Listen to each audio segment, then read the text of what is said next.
સંભવ અસંભવ. લેખક Harkishan Mehta. Chapter 29. Doctor Devdatt રીટાનો પત્ર લઈને પત્ની સાથે મારતી મોટરે અમરમહેલ ધસી આવ્યા હતા. ઘરેથી લિફ્ટમાં ઉતરતા, મોટરમાં બેસતા અને ડ્રાઈવ કરતાં કરતાં રીટાનો પત્ર ઉપરથી વાંચતા ગયા તેમ તેમ એમની વિહવળતાને વળ ચડતો ગયો હતો. રસ્તાના એક વળાંક પર સ્ટિયરિંગ પરનો કાબુ પણ જતો જતો રહી ગયેલો અને કાર વીજળીના થાંભલા સાથે અથડાતી જરાક માટે બચી ગયેલી ત્યારે શીલા કાકી ચીસ પાડી ઉઠ્યા હતા. ડૉક્ટર, આઈ એમ સોરી કહીને દેવદત્તે રીટાનો પત્ર બાજુએ મૂકી દેવો પડેલો. હું આટલો બધો અસ્વસ્થ બની જઈશ તો અમરનાથ કેમ ટકી શકશે? બબડીને તેમણે હાર્ટ સર્જનની ઠાવકાઈ ધારણ કરી લેવી પડી હતી. પત્ર વાંચવાની અધીરાયમાં અમરનાથ પણ બેહોશ માયાને એકલી મૂકીને શ્વાસભેર નીચે દોડી આવ્યા હતા. શું લખે છે એ કહીને તરાપ મારતા પત્ર ઝૂંટવી લીધો હતો. પહેલી વાર તો એટલી ઝડપે વાંચી ગયા કે વચ્ચે વચ્ચેના વાક્યો જ વળોટી ગયા, કેટલાક શબ્દો ચૂકી ગયા. પરિસ્થિતિને પામવા માટે બીજી વાર પત્ર વાંચતા પહેલાં મક્કમ મને વિચારોના ઘોંઘાટને તેમણે સમાવી દેવો પડ્યો. ડિયર અંકલ, તમે સૌ અમારા બંને પર રોષે ભરાયા હશો અને પત્ર વાંચીને વધુ ઉકળી ઉઠશો. આ લખતી વખતે હું જાતે જ વલોપાત અનુભવું છું.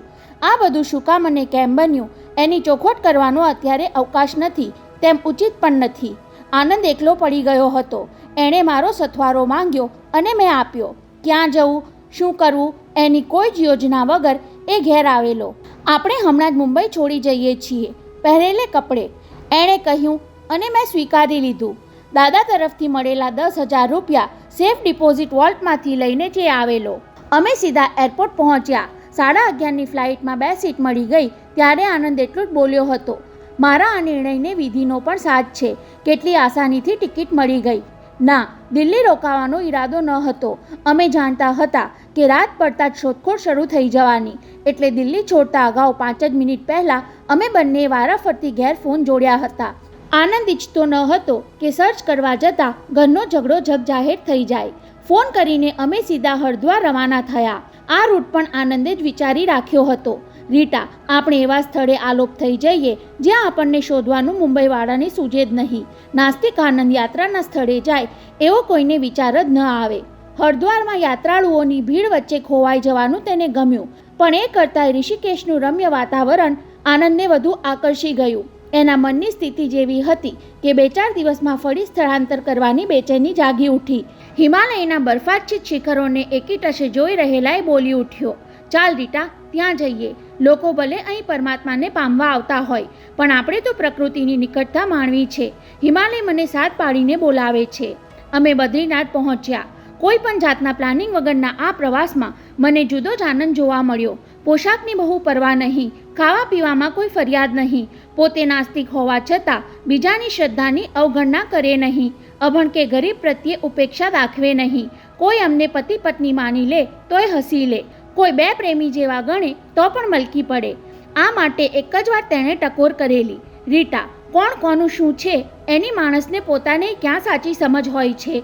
બદ્રીનાથમાં એને ઠંડી વળગી. 2 દિવસ ધર્મશાળાની રૂમમાં જ પુરાઈ રહ્યા. એનો અર્થ ત્યાંના અજાણ્યા લોકોએ કર્યો હતો એવો તમે તો નહીં જ કરો. કરશો તો એ ખોટા ઠરશો.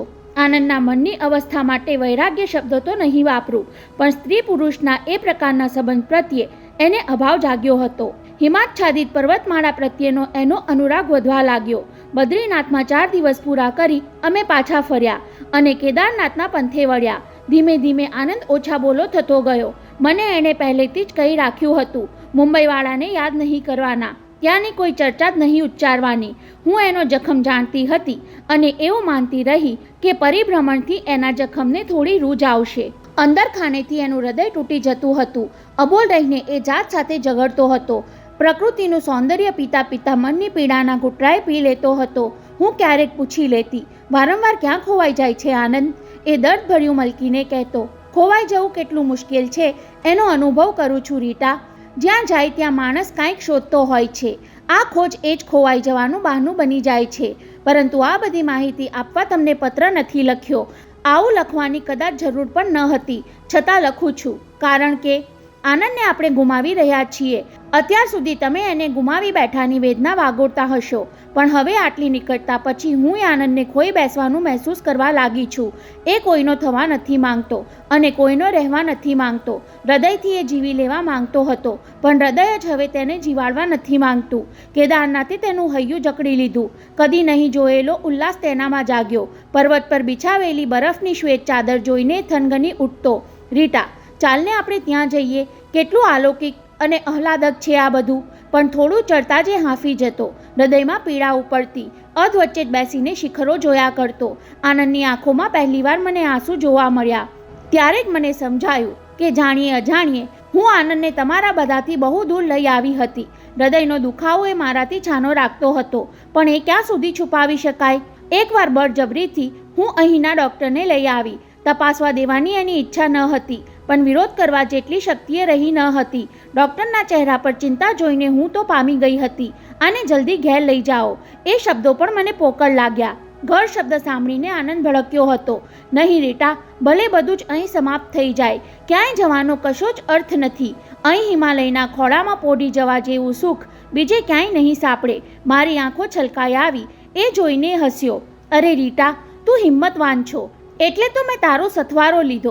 હવે તને જવાનું એ કહી શકું તેમ નથી. માણસ આખી જિંદગી એકલવાઈ વિતાવી નાખે, પણ મરતી વખતે તો એ કોઈકની હાજરી ઝંખતો હશે. એ સિવાય મૃત્યુને સુખેથી ભેટી શકાતો નહીં હોય. આનંદ, આપણે ઘેર નહીં જઈએ, પણ નજીકના કોઈ શહેરમાં તને લઈ ગયા વગર હું નહીં રહું. મેં જીદ પકડી. એણે નમતું નહીં જોખ્યું, છતાં બીજે દિવસે એને બળજબરીથી ઉપાડી જવા ડોળીનો બંદોબસ્ત કરી આવી. સવાર પડે એની જ રાહ જોતી ત્યાં અચાનક હિમપાત થયો. એપ્રિલ મહિનામાં આવું થતું નથી એમ બધાએ કહ્યું. બધા જ રસ્તા બંધ થઈ ગયા છે. જ્યાં છે ત્યાં જ રહી ગયા. વ્યવહાર સંપૂર્ણ ખોરવાઈ ગયો. સંપર્ક સાવ તૂટી ગયો અને આનંદનું હૃદય હિમાલયની ઠંડીથી થીજી જવા લાગ્યું. તમારા સુધી પહોંચવાનું તો ઠીક, તમને ખબર પહોંચાડવામાં લાચાર બની ગઈ. આખરે એક રસ્તો સૂઝ્યો. મિલિટરીના આવતા જતા હેલિકોપ્ટરે આશા જગાડી. 3 માઇલ બરફ ખૂંદતી હું એમના કેમ્પ પર પહોંચી. મિલિટરી ઓફિસરને મળી. આનંદના હાર્ટની હાલત સમજાવી. એને કોઈ સ્પેશિયાલિસ્ટની સારવારની તત્કાળ જરૂર છે એ કહ્યું. તમારું નામ આપ્યું. આનંદના પિતાની પીછાણ આપી, પણ મિલિટરી નિયમની જડતા વચ્ચે આવી. અમે ઉપરથી ઓર્ડર મળ્યા વિના મિલિટરીના વાહનમાં આવી કટોકટી વખતે કોઈને પણ લિફ્ટ આપી શકીએ નહીં. અમારે અત્યારે હજારો લાખો લોકોનો વિચાર કરવાનો છે, કોઈ એક વ્યક્તિનો નહીં. મારી આજીજી, આંસુ, વ્યગ્રતા, વિનવણી કે ઉગ્ર દલીલ કાંઈ જ કામ ન લાગ્યું. છેવટે મેં આખરી ઉપાય અજમાવ્યો. તમારા પાયલટને મારો એક પત્ર લઈ જવાની રજા આપો. જરૂર પડે તો તમારી મિલિટરીની પોસ્ટમાં તેને રવાના કરાવી આપો. વિના વિલંબે લેટર પહોંચતો થશે તો કદાચ હું આનંદને જીવાડી શકીશ. કોને ખબર આ પત્ર તમને ક્યારે, કેટલા દિવસે પહોંચશે. મળશે કે નહીં એનોય ભરોસો નથી, અને મળશે ત્યારે કેટલું મોડું થઈ ગયું હશે. કદાચ બહુ મોડું થઈ જાય તો આનંદ જ નહીં, હુંય તમને મોં દેખાડીશ નહીં. આપની અને કાકીની સદાની ઋણી રીટા. બોસ અને માયાને કહેજો હવે મેળાપ થાય નહીં તો માફ કરી દે. પત્ર વાંચતી વખતે અમરનાથના ચહેરા પર ઝડપથી પલટતા હાવભાવ ડૉક્ટર દેવદત્ત ઉચક જીવે નિહાળતા હતા.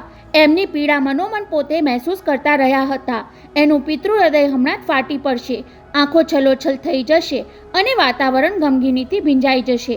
પણ ના, પત્ર પૂરો થતાં જ અમરનાથ 5-10 સેકન્ડ આંખો ભીડીને બેસી રહ્યા.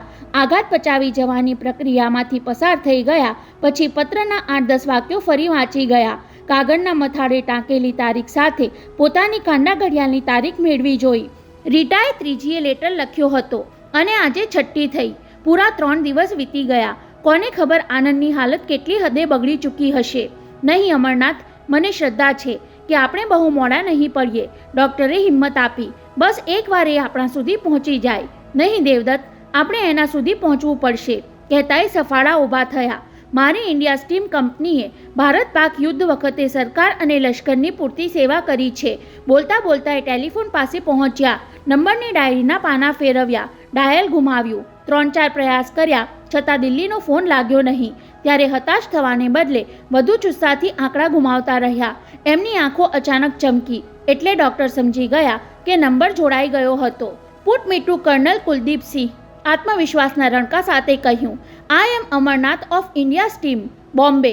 Sir, it is very urgent. Doctor Devdatt તેનો ચહેરો નિરખતા રહ્યા. આફત સામે આ માણસ કેવો ટટ્ટાર થઈ શકે છે. જરાય સંતુલન ગુમાવ્યા વિના અમરનાથે ફોનમાં કહેવા માંડ્યું, hello colonel, sorry to disturb you. તમારી સેવાની જરૂર પડી છે. ના, તમારે હાજર થવાનું નથી. હું તમારી સામે હાજર થાઉં છું. પણ એ પહેલાં કેદારનાથના તમારા મિલિટરી કેમ્પ સાથે સંપર્ક સાધીને એક માહિતી મેળવવાની છે. બોલવામાં સહેજ અધીરાઈ આવવા લાગી એટલે શ્વાસ ખાઈને તેમણે સ્વસ્થતા ધારણ કરી લીધી. યસ કર્નલ, તમારી સામે ટેબલ પર પેડ અને પેન પડ્યા છે, તેમાં જરા ટપકાવી લો. એટલું કહેતાની સાથે તેમણે બીજા હાથે પકડેલા રીટાના પત્રને મથાળે નજર નાખી લીધી. Please note down. Anand Amarnath ઓર રીટા રૂપાણી, બિરલા ધર્મશાળા. ત્યાં તમારા કોઈ એરફોર્સને મોકલીને તપાસ ન કરાવી આપો કે હાઉ ઇઝ માય સન? હા, હી ઇઝ સિરિયસ. મને હમણાં ત્યાંથી લેટર મળ્યો. હા, કેદારનાથનો માર્ગ બરફને કારણે બંધ થઈ ગયો છે. આનંદને હાર્ટ ટ્રબલ થઈ છે. હું એને હેલિકોપ્ટરમાં ત્યાંથી લઈ આવવા માંગુ છું. સામે છેડે કર્નલ સહેજવાર વિચારમાં ખામોશ રહ્યા એટલે અમરનાથે લાગણી ઘૂંટ્યા આવાજે કહ્યું, you have to do this for me colonel. You know he is my only son. મારા માટે એને બચાવી લેવો એ આખી દુનિયા જીતી લેવા જેવું છે. હા, હું ડૉક્ટરને લઈને હમણાં જ ફ્લાઇટ પકડું છું. અશોક હોટલ પહોંચીને તમને કોન્ટેક્ટ કરું છું. મીનવાઇલ વહેલી સવારે કેદારનાથ જવા માટે મારે એક હેલિકોપ્ટર જોઈએ. It is in your hand and you will definitely do this for me. Phone પૂરો કર્યા પછી અમરનાથ થોડીવાર આંખો ભીડીને સ્થિર ઊભા રહ્યા. ઊંચા પહાડની પાતળી હવામાં શ્વાસ લેવા માટે ઓક્સિજનની જરૂર પડે તેમ બિસાતા હૃદયમાં શક્તિ પૂરવા માટે એમણે વારે વારે ભીતરને ઢંટોળવું પડતું હતું. નવી સ્ફૂર્તિ પ્રકટ થઈ હોય તેમ એમણે ઓફિસે ફોન જોડ્યો. કોણ મહેરા? થેન્ક ગોડ તમે હજુ ઓફિસમાં છો. લિસન, હમણાં દિલ્હીની જે કોઈ ફ્લાઇટ હોય તેમાં મારી 2 સીટ બુક કરાવો for my self and doctor Devdatt. અને બીજું, આવતીકાલે સાંજે દિલ્હીથી મુંબઈ આવવા માટે મારે એક ચાર્ટર્ડ પ્લેન રેડી જોઈએ. ગમે એટલો ખર્ચ થાય. અમે 4 પેસેન્જર છીએ. વિમાન નાનું હોય કે મોટું એની પરવા નથી. હું એરપોર્ટ જવા નીકળું છું. ત્યાં મને દિલ્હીની 2 ટિકિટ પહોંચતી કરવા માટે આપણા એરલાઇન્સ એજન્ટને દોડાવો. ઝડપી નિર્ણય લેવાની એમની સૂઝ માટે ડૉક્ટરને માન જાગ્યું. ફોન ચાલતો હતો એ દરમિયાન પોતાના હોસ્પિટલના અર્જન્ટ કામ વિશે તેમણે વિચારી લીધું હતું. 2 દિવસ અગાઉ આવેલા એક પેશન્ટનું હાર્ટ ટ્રાન્સપ્લાન્ટ કરવું કે નહીં એ નક્કી કરવાનું હતું. તેની સામે અમરનાથને કોઈ પણ ભોગે સાથ આપવાનો હતો. સો ડૉક્ટર પોતે વિચારતા હતા એનો જ પડઘો અમરનાથના શબ્દોમાં સંભળાયો. આજે ડૉક્ટર ઉપરાંત દોસ્ત તરીકે મારે તારો સાથ જોઈએ છે. હમણાં જ આપણે નીકળવું પડશે. ક્યાં જવા માટે નીકળવું પડશે ડેડી? અવાજ સાંભળીને એ ચોંક્યા. સીડી ઉતરતી માયાને જોઈને ખ્યાલ આવ્યો કે પોતે એની બેહોશી તો સાવ વિસરી ગયા હતા. હાથમાં પકડેલો રીટાનો પત્ર તેને આપવો કે નહીં એની ગળમથલમાં રહ્યા ત્યાં સુધીમાં માયા સીડી ઉતરી ચૂકી હતી. તમે પત્ર વાંચી લીધો ડેડી? સાંભળીને અમરનાથ હેરતભરી નજરે તેની સામે જોઈ રહ્યા. માયાએ નિસાસો નાખ્યો. મારી બાતો ગાંડી છે, એના લખાણ પર બહુ વિચાર નહીં કરતા. ત્યારે અમરનાથને સમજાયું કે માયા હજુ એની બાના પત્રના ભ્રમમાં છે. એમણે અધીરાઈભેર વાળી લીધું. નહીં માયા, આ તો રીટાનો પત્ર છે. આનંદનો પત્તો લાગી ગયો છે. એ કેદારનાથ છે. હું અને ડૉક્ટર તેને લેવા જઈએ છીએ. મને અહીં એકલી મૂકીને? કહેતા હરખભેર તેણે પત્ર લઈ લીધો. નાસ્તિક આનંદ અને મોડર્ન રીટા છેવટે કેદારનાથ પહોંચી ગયા. બીજું શું લખે છે એ? માયા, આપણી પાસે સમય નથી. તને સાથે નહીં લઈ જવાય. શીલા ભાભી અહીં તારી સાથે જ રહેશે. તું પત્ર વાંચી લે ત્યાં સુધીમાં હું સ્મૃતિ મંદિરમાં જઈ આવું. મીરાને કહી આવું કે તારો આનંદ મળી ગયો છે. એને હું કોઈ પણ ભોગે સાજો સારો લઈ આવીશ. એ મારો દ્રઢ સંકલ્પ છે. ભાવ આવેશમાં બોલતા અમરનાથ જુસ્સાભેર મીરા દેવીના સ્મૃતિ મંદિર તરફ ધસી ગયા. ડૉક્ટર, માયા અને શીલા આંટી અચરજભરી નજરે તેમને જોતા રહ્યા. અમરનાથનું આવું તેજસ્વી સ્વરૂપ અગાઉ કોઈને જોવા મળ્યું ન હતું. કોઈના જીવનમાં કુદરત ક્યારેય એવી કટોકટી સર્જી દે છે કે માનવીની બુદ્ધિ બુટ્ટી થઈ જાય, એની શ્રદ્ધા હચમચી જાય અને આત્મા ગુંગળાઈ જાય. સંકલ્પના બળે આનંદને પાછો મેળવવા માટે ઘેરથી નીકળેલા અમરનાથના પ્રત્યેક પગલે ધાર્યું જ થતું હતું. જાણે કોઈક શુભ તત્વનો સથવારો માર્ગના બધા જ અવરોધો હટાવી દેતું હોય તેમ પ્રત્યેક પ્રતિકૂળતા અનુકૂળતામાં પલટાઈ રહી હતી.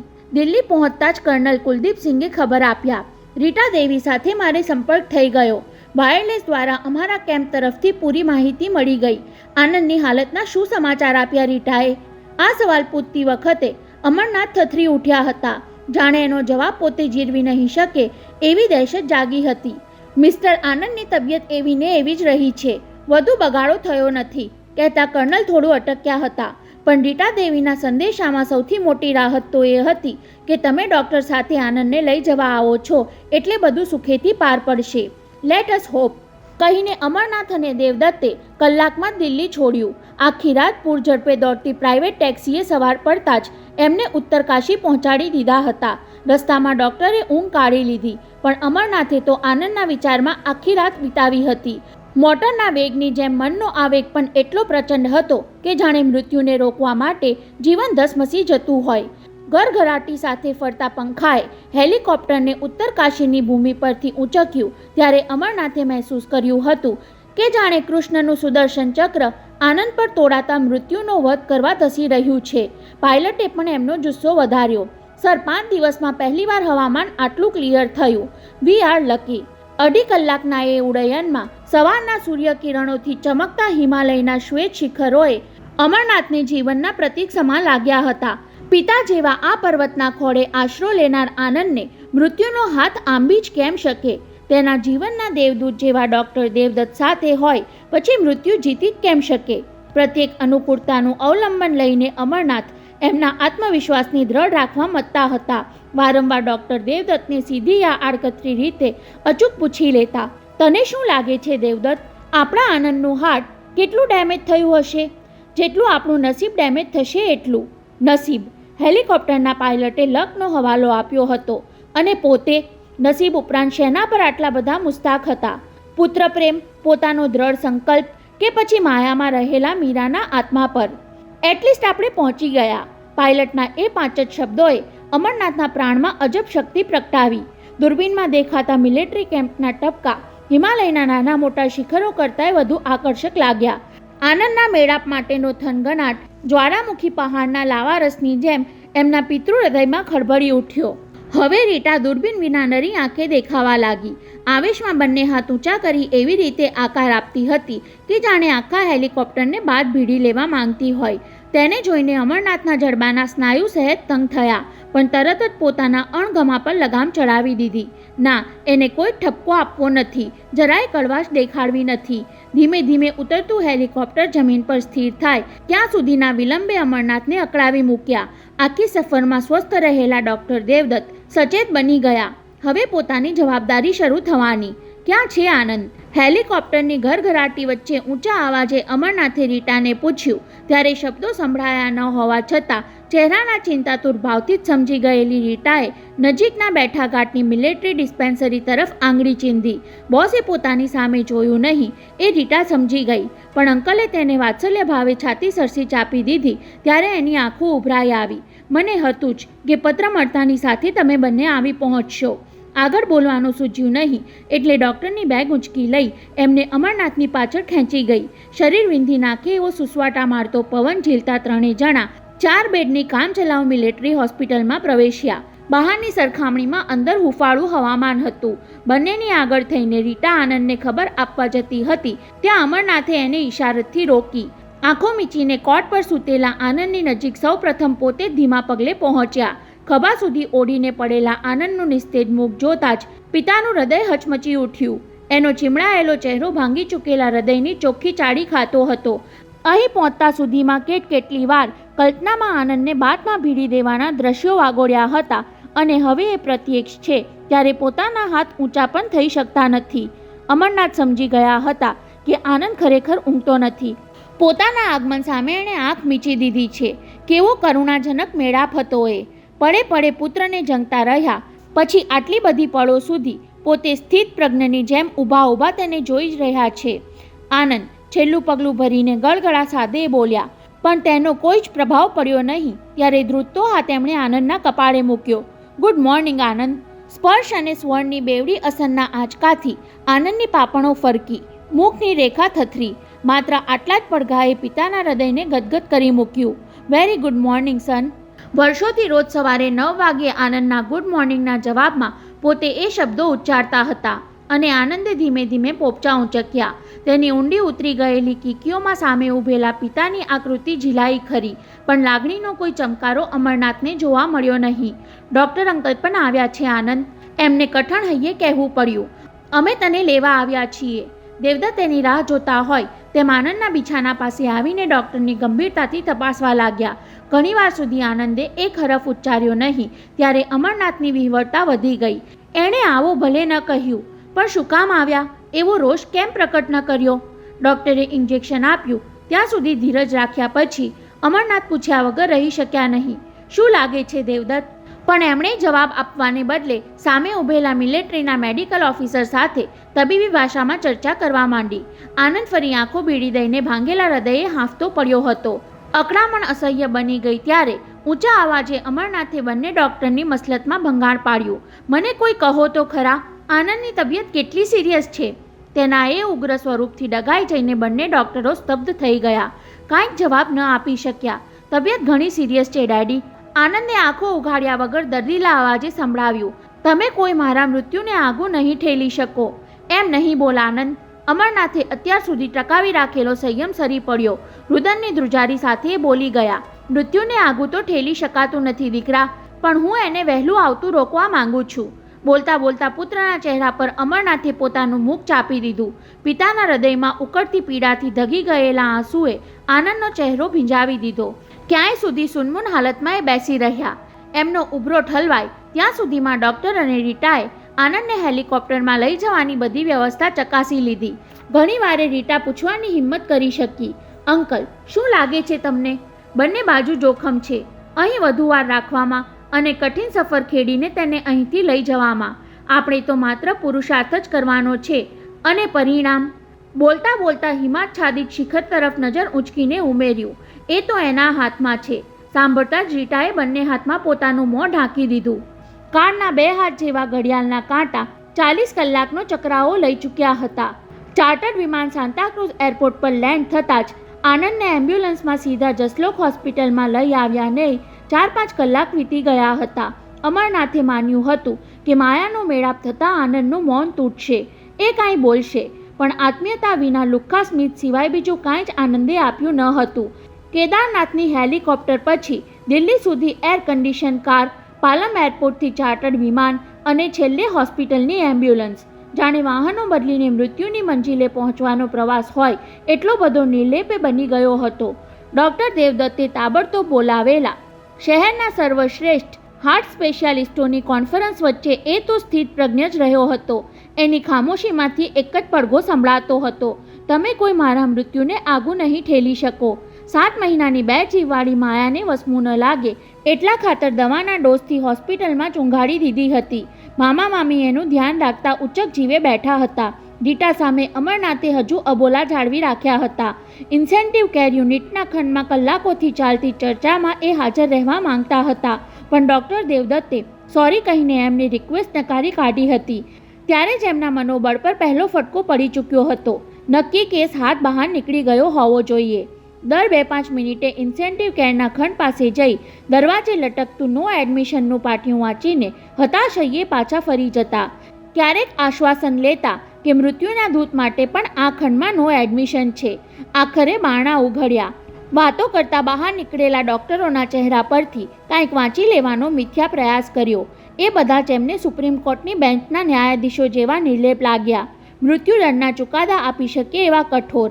ડૉક્ટરને વિદાય કરી દેવદત્ત એમને એકાંતમાં લઈ જવા લાગ્યા ત્યારે અમરનાથનું હૈયું ભયની મુઠ્ઠીમાં ભીસાવા લાગ્યું. જાણી લેવાની કેટલી બધી અધીરાઈ હતી, છતાં જે સાંભળવાનું હતું તેનો કેવો ભય લાગતો હતો. બંધ ઓરડાની ઉઘાડી બારી પાસે મિત્રો એકબીજાની સામે જોતા થોડીવાર અવાચક ઊભા જ રહ્યા. અમરનાથની આંખોમાં શું લાગે છે એનો પ્રશ્ન તોડાઈ રહ્યો હતો અને ડૉક્ટરની કીકીમાં કહું છું ધીરજ રાખોનો જવાબ જડાઈ ગયો હતો. આનંદના હાર્ટને ધાર્યા કરતાં વધુ નુકસાન થઈ ચૂક્યું છે. ઓહ ગોડ, વધુમાં વધુ 2-3 મહિના હૃદય કામ આપી શકશે. ઓહ નો, અમરનાથે રૂંધામણ સાથે કહ્યું. ડૉક્ટર ગમે તે કરવું પડે, ગમે એટલો ખર્ચ થાય, છેલ્લામાં છેલ્લી શોધનો લાભ ઉઠાવવા સારવાર માટે ગમે ત્યાં જવું પડે, પણ આનંદને બચાવી લો. ડૉક્ટરે તેનો હાથ પકડી લીધો. હું એ જ કરી રહ્યો છું અમર. ભગવાને તારી સાથે મારી પણ આખરી કસોટી લેવાનું ધાર્યું છે. આનંદને જીવાડવા માટે ઉછીનું હૃદય આપવું પડશે. હે, હાર્ટ ટ્રાન્સપ્લાન્ટ કરવું પડશે. હા, હાર્ટ ટ્રાન્સપ્લાન્ટ કરવું પડશે. ભગવાને આ હાથમાં આપેલી શક્તિનું બહુ કપરું પારખું કરવું પડશે. બોલતા ડૉક્ટર ગળગળા થઈ ગયા. પણ અમર, હમણાં આની જાણ કોઈને થવી ન જોઈએ. માયાને તો નહીં જ, નહીંતર એ 2 જીવવાળીને તો હું કોઈ જ હિસાબે બચાવી શકવાનો નથી. અમરનાથની આંખો આંસુથી છલકાઈ ઉઠી. ડૉક્ટરના બંને હાથ એમના આંસુથી ખડાઈ ગયા, જાણે એકના એક પુત્રના પિતા દૈવી શક્તિ ધરાવતા 2 હાથ પાસે જીવનના વરદાનની આંસુભરી ભીખ માંગતો હોય.